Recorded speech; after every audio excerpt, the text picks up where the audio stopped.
You know, when we talk about immigration, we usually get caught up in all the numbers, the stats, the policies. But what if we looked at it as a human story? Today, we're going to peel back those layers and explore the quiet, deeply emotional journey of Indian immigrants in the U.S., tracing this incredible path of transformation that happens between two different worlds. And really, this whole experience, it all boils down to one huge question. What does home actually mean when your heart and your memories are in one place, but your life, your day-to-day, is at another?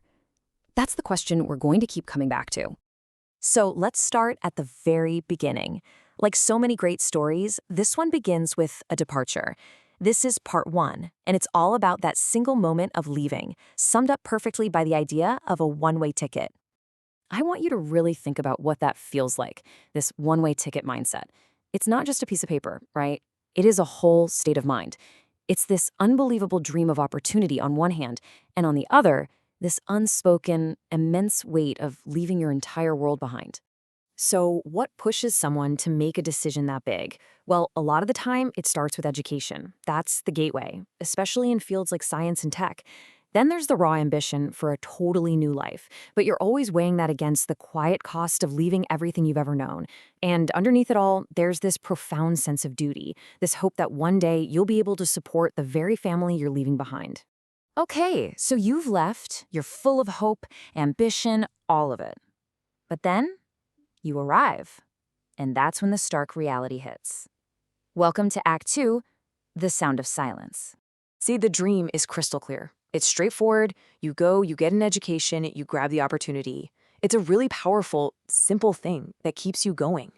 But the reality on the ground, it's often a gut punch. That vibrant community you just left, it's suddenly replaced by this deep, profound isolation. And with that comes this jarring, almost forced independence in a culture that feels totally alien. And there's this incredible phrase for it, the emotional silence.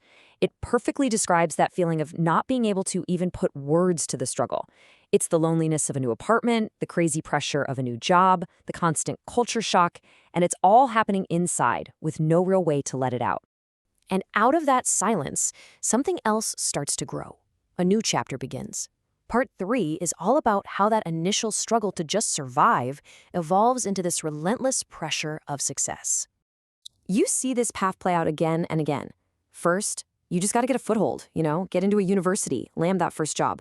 Then, the expectation is to excel, usually in these high-stakes careers like tech or medicine. And all the while, you're trying to fulfill that deep-seated expectation to support your family back home. And the final step, the one nobody talks about, just enduring the silent burnout that comes with it all. And this pressure gets cranked up to 11 by the model minority narrative, this external story that you're supposed to be a high achiever. But that narrative is a total double-edged sword. It creates this immense pressure to succeed, which often shoves any mental health struggles deep into the shadows, all hidden behind this mask of accomplishment. So, with all that pressure building up, you eventually get to the real emotional heart of this whole journey. Part 4, what it's like living between two worlds. I mean, just imagine this constant internal tug-of-war. On one side, you've got the pull of your Indian identity, tradition, family duty, the comfort of your native language. But on the other side, you have the day-to-day reality of American life, individualism, personal ambition, and just the sheer necessity of adapting. It becomes this constant, quiet negotiation inside your own head. And it all boils down to that one question you might ask yourself in the mirror. Am I Indian or am I American? Or am I somehow both?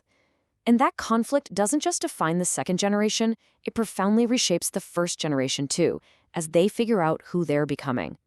So how do you stay afloat in all of this? Well, you create anchors. Things like celebrating Diwali or building community centers, they become way more than just events. They become these absolutely crucial spaces for holding on to your identity, for finding a little piece of home so far away from home, and for fighting back against that feeling of cultural isolation. And that brings us full circle, right back to where we started. After decades away, after building a whole new life, we have to ask that first question again. This is part 5, what is home? Over the years, things just change. Technology is amazing. It bridges these huge distances, but it can't ever replace actually being there. Video calls become the only way you see your parents getting older. And sometimes, slowly over decades, that deep emotional connection can start to feel more like a sense of duty, a financial responsibility. And that's a really subtle, painful shift. So after going through all this, what's the big takeaway? Well, the first thing to get is that this is not some simple story of success or failure. If you try to judge it by those black and white metrics, you're missing the entire point. No, it's something much deeper. It is a story of quiet transformation. It's about what happens to a person on the inside when they're stretched between two cultures, two identities, and two completely different definitions of home. This whole journey is defined by these powerful competing forces. Think about it. It's a generation caught right in the middle, between ambition and the deep loneliness that can come with it, between incredible opportunity and the painful distance from everyone you love, and between who you are and who you have to become to survive. And that leaves us with one last question to think about. When you look at the whole picture, the gains, the losses, the changes, is this journey best described as a success story? Or is it a quiet, immeasurable sacrifice? The truth is, it's probably both, all at the same time.